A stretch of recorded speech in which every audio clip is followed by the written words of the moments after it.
med življenjem in smrti smo rekli, duša. Takrat, ko sem dejansko prišel do groba, pa res sem rekel, to noč pa ne vem, če bom preživel. Sam sem bil, procesiral sem in v enem momentu sem rekel, ok, zmeri mi ratel temu bogmu fantu, se spomnite tiste slike od začetka? Vse mu ratel, vse dosegel, pa dosegel svetovno slavo, zaslužil denar, imel milijonsko podjetje, vse mu je bilo dano, ima čudovito družino, čudovito ženo, čudovite otroke, vse mu je bilo dano, ampak tokrat pa verjetno ne bo šlo. In v tistem, ko sem bil, mi pride, ok, v redu, ponaj se pa zgodi. Ponaj se pa zgodi, koliko se more, in se spustil vse skupaj. Zato pravim, temna noč duše, in se spustil in sem rekel, ne se zgodi, ker se zgoditi mora.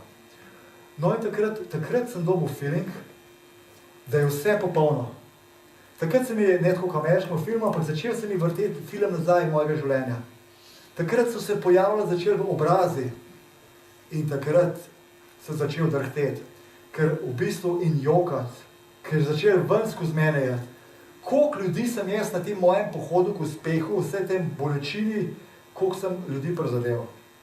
Koliko ljudi tako je bilo, recimo tudi na seminarju, ki je hotel 5 minut imeti časa, pa sami veste, da je težko se vsakmo za 5 minut vseti. Koliko ljudi je bilo in so se mi obraz začeli pojavljati in vse te ljudi in ljudje, ki so me potrebovali, ki sem na hitro letel, se bom, pa potem nisem mogel in tako naprej, pa po Sloveniji, po svetu in tako naprej. In sem jokal kot dež. Potem telo je popolnoma odpovedal, se nisem mogel več premakati. Bo kar po domače rekel, je zbrisal, je ušel. Brezi? Ali vprašanje? Okay. Je pobegnil. In takrat sem jaz prišel prvič v stik, res ti zgovoril. Sem bil pri Sajbavi, pa sem imel te stike, pa meditacije, ampak veste, ko je vse cool, ko ni krize in tako naprej, pač je vse malo drugače. In sem ta prvič prišel v stik s svojo dušo in to vam tudi priporočam, zato vam tudi o tem toliko podrobno govorim. Vse je popolno, vse je tako, kot mora biti. In videl sem, da je moja duša tako nežna. Ker stvarnik je moška energija, duša je pa ženska energija. In sem videl, kako sem nežna. Jaz sem bil fasciniran nad svojo dušo, kako nežna je. In potem mi ni šlo skupaj.